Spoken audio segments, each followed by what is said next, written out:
open quote, we are a poor nation, but rich people. Does this imply to India shining? We are a poor nation, but a rich people. Does that describe shining India? Do any of you want to respond to that? I think Shining India is a good slogan in itself. We don't need another slogan to support it. Mr. Raskotra, former Foreign Secretary. I want to compliment both speakers for their presentations.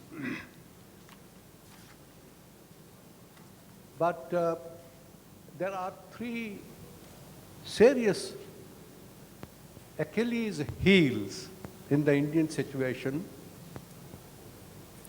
which were not mentioned by either speaker, and what I'm going to say or ask, both of them or either of them can attend to this. India's energy deficiency is to the tune of 70 or 80% today. Now, our energy resources are in Central Asia, potentially, but in the Middle East.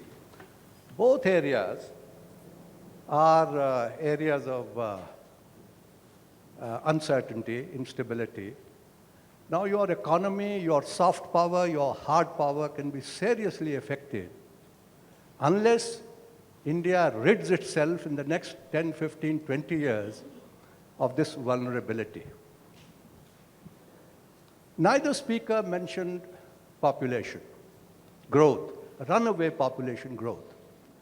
You look at the history of nations which have become great powers in the last century, last couple of centuries, Britain, France, United States. United States is an exception for various reasons, Russia, even China. You make an endeavor, and if you succeed in controlling the growth of population, this runaway growth gives rise to unemployment and so on. So China is a good example for us to emulate, to follow this. I have to request you to be brief. Yes, I have just one more point to make. The third point, even Kautilya defines intellectual capability of a country as a component, essential component of power, in which he includes widespread education of the people of a nation. We are deficient in that also. Would either of them like to comment on this or say what their governments are doing about it? Thank you. Energy deficit, too many people, far too illiterate. Professor Khilnani, would you like to take that? How can you be a world power if half your population is not educated, if you have such a huge energy deficit and a huge growing population? I mean, all of these absolutely take the point that there are many serious problems and obstacles. The question about population, I think it is an interesting point there, as the Foreign Minister pointed out, that we do have a predominantly young population. And the combination of being young and poor, I think, is certainly a combination that has driven other aspiring powers into the great power league. I mean, this is true of Germany in the early 20th century, which had a young and poor population. It's true of China, which in recent decades has also had that. So this actually can be a positive motor, the combination of the two for moving an economy forward. On the questions of energy, I think the Minister... Mr. Sinha, would you like to respond to that? Yes. I think in my presentation, I did refer to education. I referred to the Sarv Shiksha Abhiyan. The education of the girl child was something I especially referred to. And we clearly recognize the importance of education in the whole process of human resource development. As far as energy resources are concerned, I did refer to Indian investments in the energy sectors in Russia, Sudan, Vietnam, and Myanmar.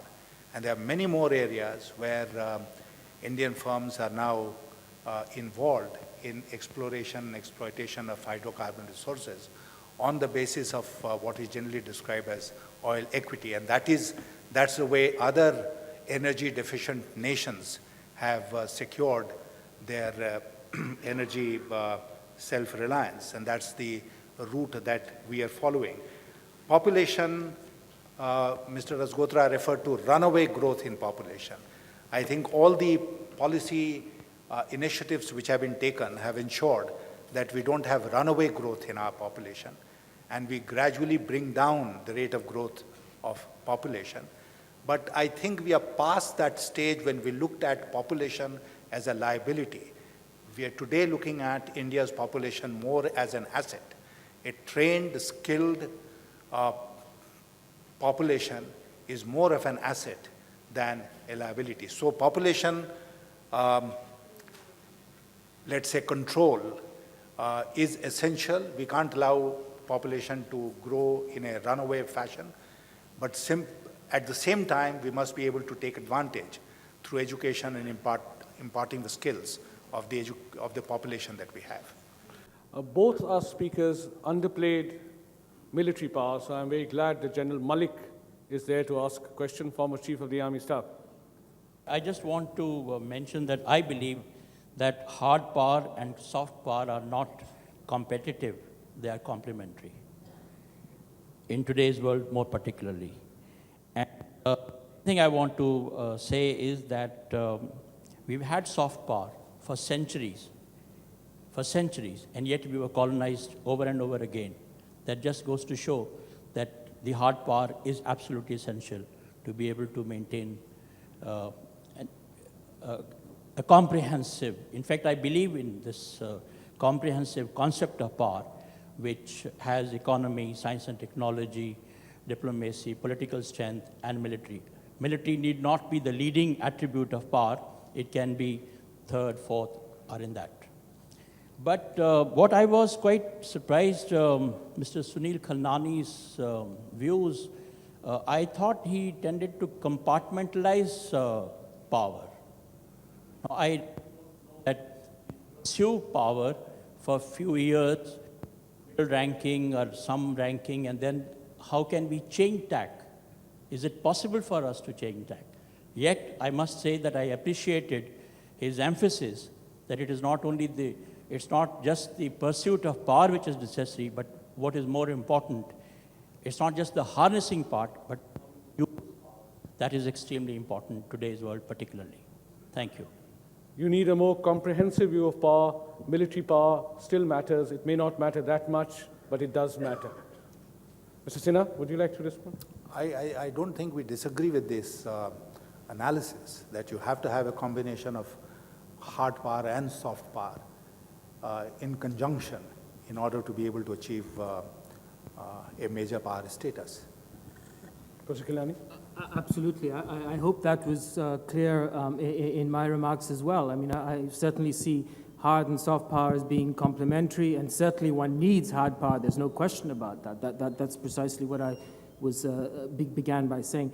What I was trying to suggest, and in fact, not to compartmentalize different kinds of power, but precisely to try and link them and suggest that we need a more supple, sophisticated view of power, one which encompasses hard and soft, but tries to move beyond it, to think of how we can actually use this strategically in the world order as it is today. So my aim was not to compartmentalize, but to connect and to reconfigure into a third type. Mr. Shankar Bajpai, former Indian ambassador to the US, China, and Pakistan. I'll join earlier speakers in complimenting the two main speakers for their very comprehensive and enlightening comments.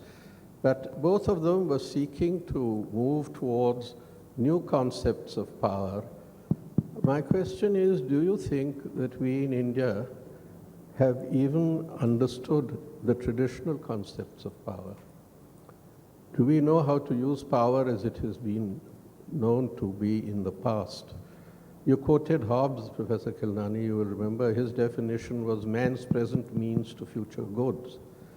And the present means that we used to have always eschewed military power, but over the years since independence, it seems to me that we have come to a stage where we let problems simmer till it is impossible to solve them without the use of force, whether it is domestically or internationally, and then resort to force. So the use of the powers of persuasion or the other aspects of soft power We talk about them all, but do you feel that we have acquired the machinery to put the concepts into effect?